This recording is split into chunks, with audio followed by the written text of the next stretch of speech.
হাদিসে আমিরের আনুগত্য করতে বলা হয়েছে। আমির যদি জালেম হয় তাহলে আমরা কি করব?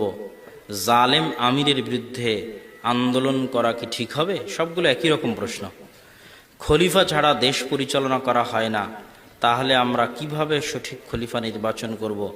নবী করিম সাল্লাল্লাহু আলাইহি ওয়াসাল্লাম নেতা ছিলেন, খলিফা ছিলেন, তিনি খলিফা নির্ধারণ করে গেছেন। এই সবগুলো প্রশ্নের উত্তর হচ্ছে,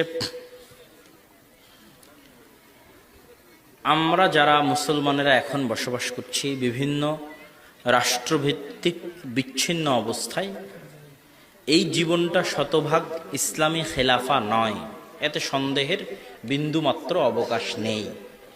কিন্তু এই জীবনযাপন অবস্থায় চলমান কেন্দ্রীয় শাসনের বিরুদ্ধে অস্ত্র উত্তোলন বা বিদ্রোহ করা যাবে কিনা, এ বিষয়ে যেটা বাস্তব এবং সত্য কথা, সেটা হচ্ছে মুসলমানের জান মালের নিরাপত্তা আগে।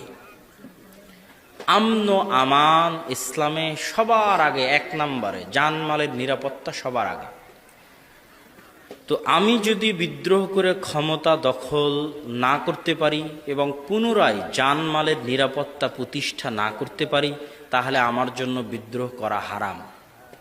সিরিয়াতে মানুষ বিদ্রোহ করেছে, 10 বছর থেকে যুদ্ধ চলছে, ক্ষমতাও দখল করতে পারেনি, আর হাজার হাজার মানুষ মুসলমানের হাতে মুসলমান মারা যাচ্ছে।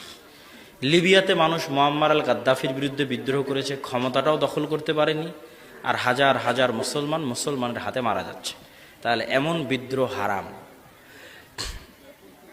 বিদ্রোহ করে ক্ষমতা দখল করে নিরাপত্তা পুনরায় প্রতিষ্ঠা করতে পারবে যদি এই সক্ষমতা থাকে, তাহলে কখন বিদ্রোহ করা যাবে? তখন বিদ্রোহ করা যাবে যখন রাষ্ট্রকে এবং রাষ্ট্রনেতাকে আলেম ওলামা সর্বসম্মতিক্রমে কাফের বলবে, দারুল কুফর বলবে।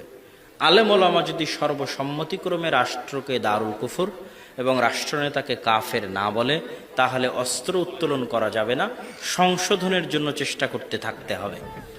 আর যে গুণাবলীগুলোর কথা বললাম, এই গুণাবলীগুলো নিজেদের মধ্যে আসতে থাকলে, এই গুণাবলীগুলো নিজেদের মধ্যে থাকলে রাষ্ট্র অটোমেটিক পরিবর্তন হয়ে যায়।